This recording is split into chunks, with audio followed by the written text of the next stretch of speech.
la pluie martelait les vitres du salon comme un reproche incessant, et Adrien sentit son cœur se serrer quand la porte s'ouvrit avec un grincement funèbre. « Tu vas nous détruire tous, Adrien. Tu vas nous enterrer vivants dans cette ville qui nous a déjà pris tant. » Les mots de son frère aîné, Laurent, tombèrent comme des pierres dans un étang immobile, et Adrien, figé sur le seuil, vit pour la première fois la fissure béante dans l'armure familiale qu'il avait tant chérie. Dans un geste impulsif, il arracha le cadre photo de la cheminée au celui où ils posaient tous, souriant, unis et le fracassa au sol, les éclats de verre scintillant comme des larmes gelées sous la lumière tamisée. Paris, cette ville des amours éternels et des secrets bien gardés, s'étalait sous un ciel plombé ce soir-là de novembre 2025. Adrien Duval, 28 ans, fils cadet d'une lignée de banquiers respectables, avait cru que son coming out serait un acte de libération, un pas vers la lumière dans l'ombre étouffante de l'hôtel particulier familial du 7e arrondissement. Il était le seul de ses 4 frères à avoir osé franchir ce pas, le seul à avoir murmuré à l'oreille d'un amant, Valentin, ces mots qui avaient changé tout, « je t'aime, et je suis gay ». Mais la famille Duval n'était pas faite pour les confessions. Elle était taillée dans le marbre froid des traditions, forgée dans les couloirs feutrés des banques suisses et les dîners guindés de l'Académie française. Et ce soir, Laurent, l'héritier présomptif, avait convoqué une réunion d'urgence, comme on appelle un conseil de guerre. Adrien entra dans le salon, les épaules voûtées sous le poids d'un imperméable trempé. Les frères étaient là, Laurent, 35 ans, costume impeccable, regard d'acier, Marc, le jumeau pragmatique de 32 ans, avalait nerveusement un whisky, et les 2 aînés, Pierre et Julien, silhouettes austères près de la bibliothèque. Pas de parents, ils étaient en Suisse, ignorant encore tout, ou feignant l'ignorance, ce qui revenait au même. « Assieds-toi » Adrien ordonna Laurent d'une voix qui ne tolérait pas la réplique. Adrien obéit, mais son esprit vagabondait déjà vers Valentin, cet Américain exilé à Paris pour un poste de journaliste chez Le Monde, avec son sourire hollywoodien et ses yeux verts qui promettaient des horizons sans chaîne. Nous savons pour lui. Pour Valentin, lâcha Marc, brisant le silence comme un os qui craque. Adrien sentit le sang se retirer de son visage. Comment? Une indiscrétion au travail? Un voisin trop curieux? Les Duval avaient des antennes partout, leur réseau était une toile d'araignée tissée sur des décennies de pouvoir discret. Ce n'est pas une phase, n'est-ce pas, poursuivit Laurent, et il y avait dans sa voix une pointe de dégoût masquée par la pitié. Adrien secoua la tête, les poings serrés sur ses genoux. Non. C'est moi. C'est réel. Un silence s'abattit, plus lourd que la pluie dehors. Puis Laurent se leva, sortit d'un tiroir un document plié, jauni comme un parchemin ancien. Alors, tu signes ça. Un pacte de silence absolu. Tu gardes ça pour toi, pour nous. Pas de scandale, pas de coming out public. Tu vis ta vie, discrètement. En échange, on te soutient financièrement, on ferme les yeux. Sinon. Il laissa la menace planer, évidente, sinon, l'héritage, les portes closes, l'exil. Adrien fixa le papier, les mots dansant devant ses yeux, engagement solennel de discrétion familiale. Pénalité en cas de violation, exclusion totale. C'était un contrat d'âme, un serment arraché au cœur. Il pensa à Valentin, à leur nuit volée dans un petit appartement du Marais, où les rires effaçaient les doutes. Valentin, avec son accent texan chantant, ses histoires de rodéo et de rêves brisés à New York, avait apporté dans la vie d'Adrien un souffle d'Amérique, cette liberté brute, ce romantisme cinématographique où l'amour triomphe des conventions. Ils s'étaient rencontrés 6 mois plus tôt, lors d'une exposition sur les photographes queer au Centre Pompidou. Adrien, assistant curateur timide, avait trébuché sur un câble, Valentin l'avait rattrapé, riant, en France, même les chutes sont élégantes.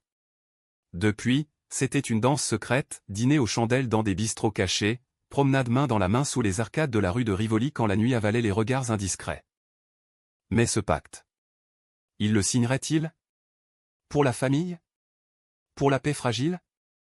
Adrien releva la tête, croisa le regard de Laurent. Et si je refuse, murmura-t-il. Son frère haussa les épaules. Alors tu n'es plus un Duval. Tu deviens un fantôme. Les mots blessèrent plus que n'importe quel coup. Adrien se leva, vacillant, et sortit sous la pluie sans un mot.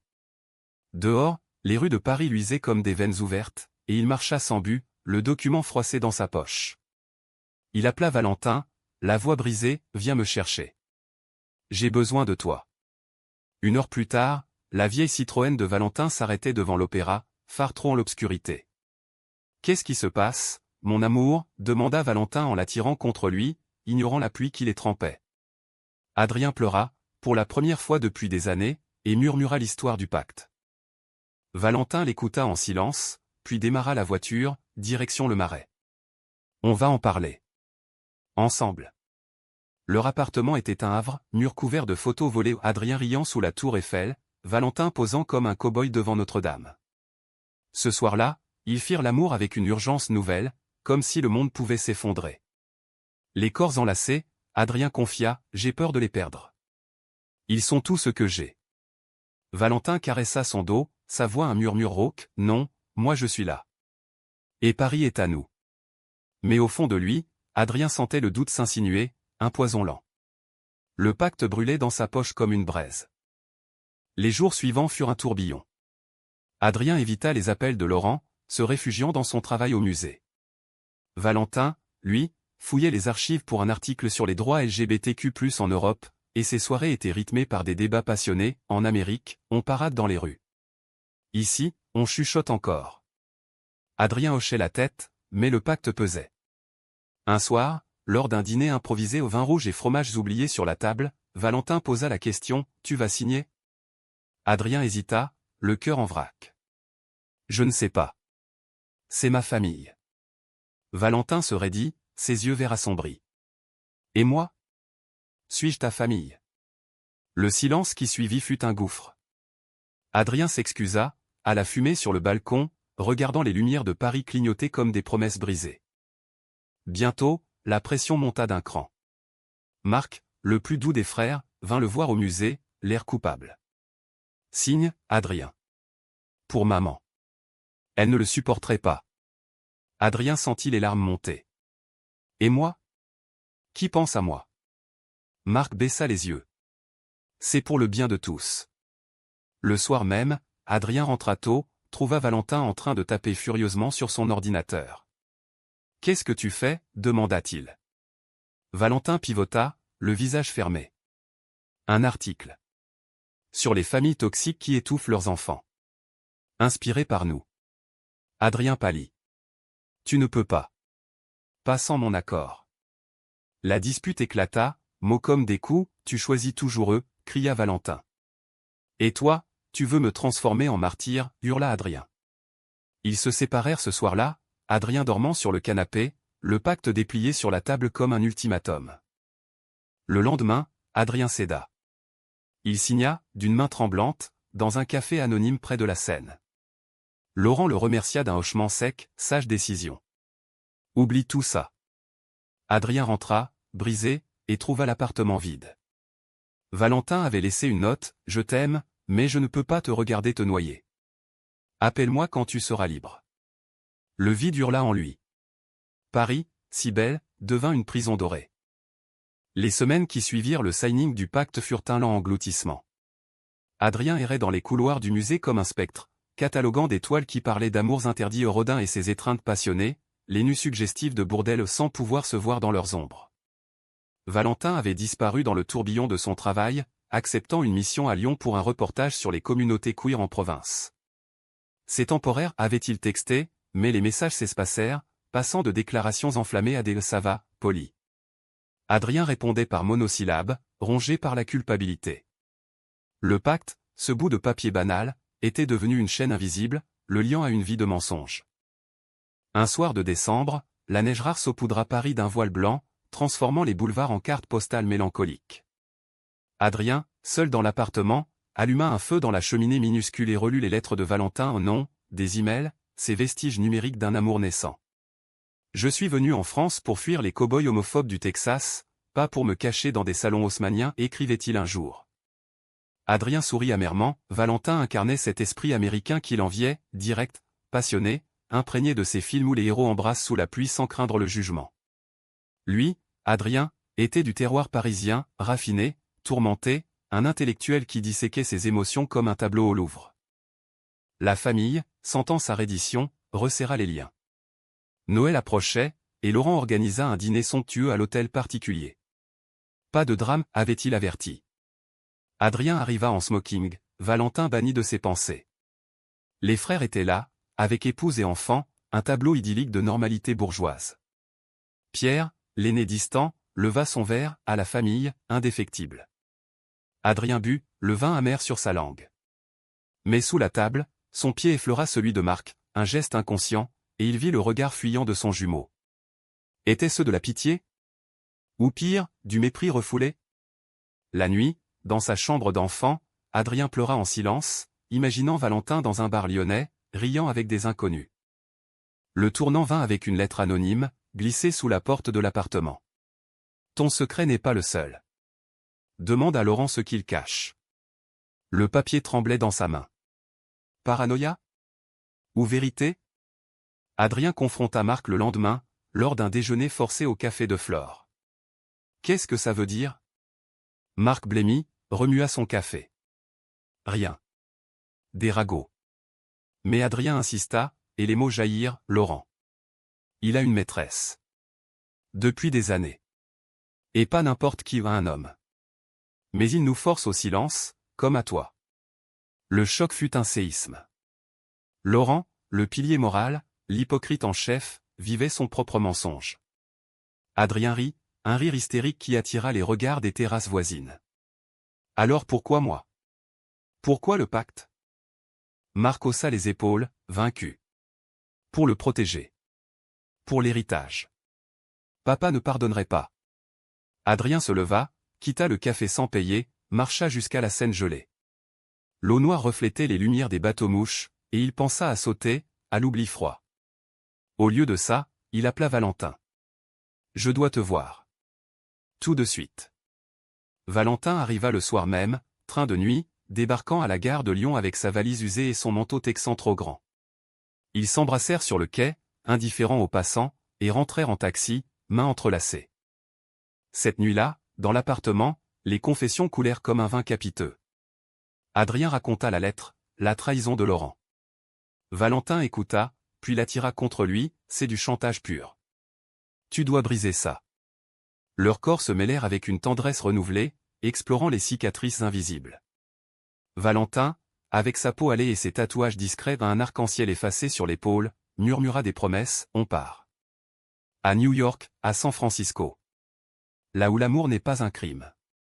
Adrien, blotti contre son torse, acquiesça, mais le doute persistait. La famille était un poison, mais aussi une racine profonde. Le lendemain, ils décidèrent d'enquêter. Valentin, journaliste dans l'âme, contacta des sources discrètes, Adrien fouilla les vieux dossiers familiaux dans le grenier de l'hôtel particulier, prétextant un rangement. Ce qu'il trouva le glaça, des photos jaunies, Laurent jeune embrassant un garçon dans un parc de Neuilly, daté de 2010. Et des virements bancaires vers un compte anonyme la maîtresse, payé pour le silence. Adrien vomit dans l'escalier, le poids de la duplicité trop lourd. Il confronta Laurent par téléphone, je sais pour lui. Pour ton pacte à toi. Silence assourdissant, puis, reste en dehors de ça, Adrien. Ou tu perds tout. La menace était nue, dépouillée de faux semblants. Valentin, de son côté, rédigea un brouillon d'article, Les Duval, une dynastie de secrets gays. Pas pour publier, assura-t-il. Juste pour te libérer. Mais Adrien paniqua, non. Ça nous détruirait tous. La dispute reprit, plus vive. Valentin accusa, tu es faible. Tu signes leur chèque en blanc. Adrien riposta, et toi, tu veux jouer les héros? C'est ma vie. Valentin partit en claquant la porte, laissant Adrien seul avec ses démons. Il signa un deuxième pacte ce soir-là avec lui-même, garder le silence, pour l'instant. Pourtant, l'amour renaissait en braise. Valentin revint 2 jours plus tard, fleurs à la main des roses rouges, américaines dans leur extravagance. Pardon. On affronte ça ensemble. Ils passèrent Noël dans un petit hôtel des Alpes, loin de Paris, ski et vin chaud effaçant les ombres. Sur les pistes enneigées, Valentin glissa à l'oreille d'Adrien, imagine notre vie, une maison à Brooklyn, des amis qui dansent nus au Pride. Adrien rit, mais au fond, la peur le rongeait. De retour à Paris, la trêve fut brève. Julien, le frère cadet, appela, Laurent est furieux. Il sait que tu sais.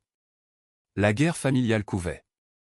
Un soir de janvier, lors d'une réception au musée, Adrien croisa par hasard l'amant de Laurent, un homme élégant, quarantenaire, regard hanté. Il vous utilise, murmura Adrien dans un coin sombre. L'homme pâlit, et vous? Vous signez aussi? La révélation fut un miroir brisé, tous prisonniers du même mensonge. Adrien rentra, appela Valentin, on doit en finir. Mais Valentin, voix tendue, répondit, j'ai une offre à New York. Viens avec moi. Le choix se profilait, tranchant comme une lame. Février apporta avec lui un froid mordant, et Paris se parait de ses masques carnavalesques, des lovers locks sur les ponts, des cœurs gonflés dans les vitrines de Fauchon. Adrien et Valentin, dans une bulle précaire, tentèrent de reconstruire. Ils louèrent un studio plus grand près du canal Saint-Martin, avec vue sur les péniches bercées par l'eau paresseuse. Les matins étaient doux, café filtre américain pour Valentin, expresso serré pour Adrien, les soirs, des dîners où Valentin cuisinait des burgers texans, riant des grimaces d'Adrien face au cheddar fondu. C'est ça, l'amour, des compromis caloriques, plaisantait-il. Adrien, pour la première fois, se sentait vivant, loin du carcan du Val. Mais les ombres familiales s'allongeaient.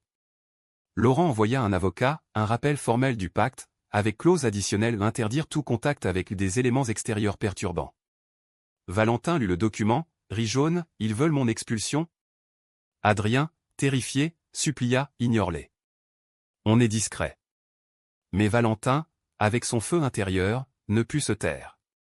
Il contacta un ami avocat à l'Ilga Europe, et bientôt, des rumeurs circulèrent dans les cercles parisiens, les Duval, famille de faux-semblants.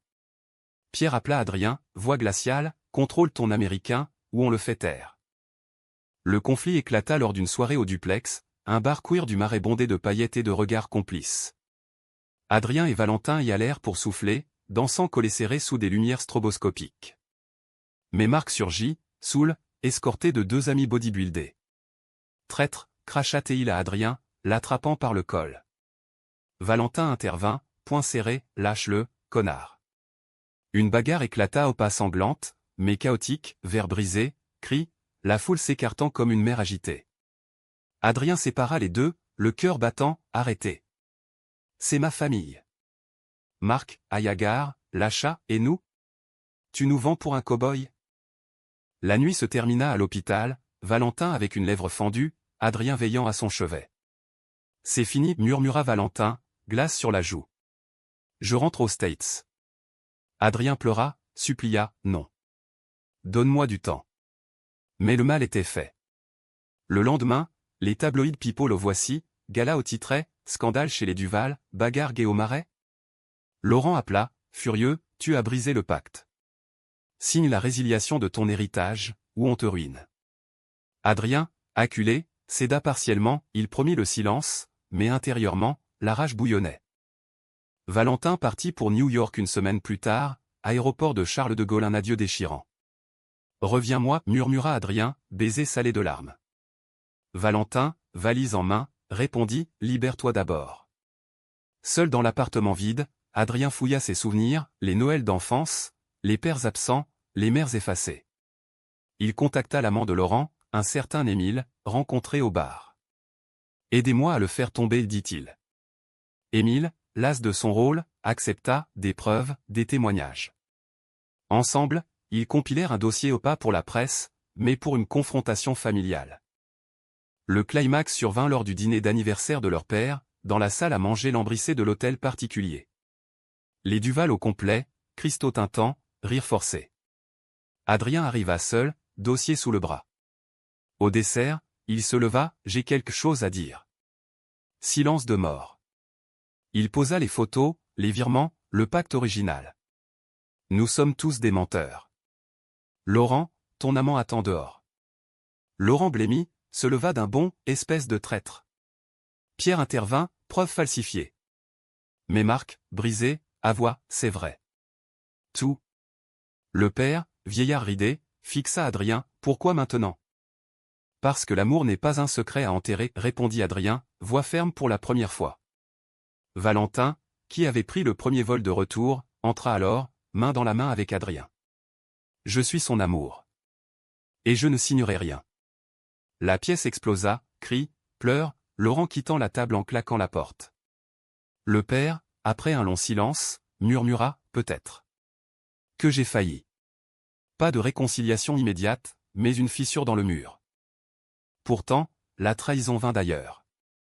Émile, l'amant, avait vendu le dossier à un paparazzi pour de l'argent. Le lendemain, le Figaro titrait « Les Duval, une saga homosexuelle cachée ». Scandale national. Laurent jura vengeance, coupant Adrien de tout. Valentin et lui fuirent dans un hôtel près de Montmartre, riant nerveusement sous les toits de zinc. On est libre, dit Valentin. Mais Adrien doutait, à quel prix? Mars fleurit Paris d'un vert timide, les cerisiers du Luxembourg éclosant comme des espoirs fragiles. Adrien et Valentin, exilés volontaires dans leur bulle, tentèrent de guérir les plaies. Valentin reprit son poste au journal, écrivant un éditorial poignant sur les pactes familiaux toxiques anonymes, mais inspirés. Adrien démissionna du musée, se lançant dans une galerie indépendante queer dans le 11e, exposant des artistes underground qui criaient leur vérité. Leur journée était un ballet romantique, brunch au café Charlot, promenade le long du canal où Valentin jetait des cailloux en visant les canards, riant comme un enfant. « Regarde, mon français mélancolique, la vie est un film, pas une tragédie, disait-il. » Mais les Duval ne lâchaient pas. Pierre, le stratège, lança une offensive légale, contestation du pacte, accusation de diffamation. Adrien, conseillé par l'avocat de Valentin, contre-attaqua avec des preuves d'hypocrisie. Les audiences au tribunal de la place Vendôme étaient un théâtre absurde, avocat en toge, Laurent évitant son regard, Marc témoignant d'une voix brisée, on voulait juste protéger la famille. Adrien, sous les projecteurs, parla enfin, la famille, c'est l'amour, pas les mensonges. Valentin, à ses côtés, serrait sa main sous la table, son accent texant un ancrage dans la tempête. Au milieu de ça, leur amour s'approfondit, touchant des abysses émotionnels. Une nuit, après une audience épuisante, Valentin confia son propre secret, à Dallas, « J'ai fui un père pasteur qui me battait pour guérir mon orientation. C'est pour ça que je suis si direct. » Adrien, blotti, l'embrassa, et moi, j'ai fui en me cachant. Ils firent l'amour sous la lune filtrant par les rideaux, corps entrelacés en une symphonie lente, murmure de « je t'aime » en français et en anglais se mêlant comme un duo bilingue. C'était romantique, humain, pas la passion brute des débuts, mais une tendresse forgée au feu. Pourtant, la trahison majeure frappa comme un orage. Julien, le frère le plus jeune, qu'Adrien croyait neutre, avait secrètement enregistré leur conversation au tribunal. Il les vendit à Laurent pour un poste dans la banque familiale. La nouvelle éclata lors d'une pause, un enregistrement fuité, voix d'Adrien criant « Vous êtes des monstres », relayé par les réseaux. Valentin, furieux, accusa Adrien « Tu leur as tout dit ? Sur nous ? » Non, mais le mal était fait. Adrien se sentit trahi au plus profond par son sang. « Je ne peux plus » murmura-t-il. Valentin, blessant dans sa rage, répliqua « Peut-être que tu n'as jamais voulu être libre. » La rupture fut un gouffre. Valentin rentra à New York pour réfléchir, laissant Adrien seul dans l'appartement du canal, écho de rires absents. Adrien sombra, nuit blanche, whisky solitaire, errance dans les rues pluvieuses où les amants hétéros se tenaient la main sans peur. Il appela Marc, dernier bastion, aide-moi à les arrêter. Marc, rongé par la culpabilité, accepta, rencontrons-nous. Je parle à papa. La réunion secrète eut lieu dans un parc discret près des Invalides, sous un saule pleureur. Le père Duval, voûté par l'âge, arriva avec Marc. Fils, dit-il, voix chevrotante, j'ai été aveugle. Tes frères. Ils ont peur, comme moi autrefois. La confession du père fut un baume, jeune, il avait aimé un homme à l'université, un amour étouffé par la guerre et les conventions. J'ai juré le silence pour survivre. Pas pour haïr. Adrien pleura, un torrent libérateur. Alors libérez-nous. Le père promit, une lettre familiale, un pardon public discret. Mais Laurent refusa, campant sur sa forteresse. La division s'approfondit, Pierre et Julien avec lui, marquaient le père d'Adrien. Valentin revint inopinément, billet d'avion en poche, lors d'une expo d'Adrien des toiles abstraites de cœurs brisés, vendues à des collectionneurs empathiques. Il se glissa dans la foule, l'embrassa devant tous, je suis un idiot. L'Amérique sans toi, c'est du vide. Adrien, sous les applaudissements émus, répondit, et Paris sans toi est gris. Leur réconciliation fut publique, un statement, amour victorieux. Mais le chaos trao culmina avec l'arrivée de Laurent à l'expo, dossier en main. Finissons ça. Confrontation dans une salle annexe, tu as détruit notre nom. Adrien, Valentin à ses côtés, riposta, non, les mensonges l'ont fait. Laurent craqua, avouant enfin, j'ai peur. Peur de l'enfer familial. Un Hugues maladroit, c'est là une trêve fragile. Pas de happy end total, mais un pas. Avril inonda Paris de lumière, les quais de Seine vibrants de touristes et de premiers baisers printaniers. Adrien et Valentin, consolidés par les épreuves, posèrent les bases d'une vie nouvelle. La galerie prospérait, exposant des artistes transatlantiques un mélange franco-américain, comme eux. Valentin lança un podcast sur les coming-out mondiaux, sa voix rauque captivant des milliers. Leur appartement devint un salon, dîner avec amis queer, vin partagé, histoire de résilience. C'est ça, l'humanisme, disait Valentin, citant Whitman dans un français approximatif. Adrien, Guéry, hochait, et le romantisme, c'est nous. La famille, fracturée mais en voie de réparation, tendait des ponts timides. Marc Visita, avec sa femme et leur fils, oncle Adrien, raconte une histoire gaie. Rire, embrassade. Le père envoya une lettre, fier de toi, enfin. Laurent, isolé dans sa tour d'ivoire bancaire, envoya un chèque anonyme pas pour acheter le silence, mais pour recommencer. Émile, l'amant, devint un allié distant, thérapie en cours pour tous. Un soir d'été naissant, ils grimpèrent au Sacré-Cœur, panorama de Paris à leurs pieds. Valentin sortit un cadenas, pour le pont des Arts, avant qu'ils les enlèvent tous. Ils gravèrent à Éve au libre, et le jetèrent dans la Seine comme un serment. Pas de pacte, que de l'amour, murmura Adrien. Valentin l'embrassa, vent dans les cheveux, et un futur, mon Parisien.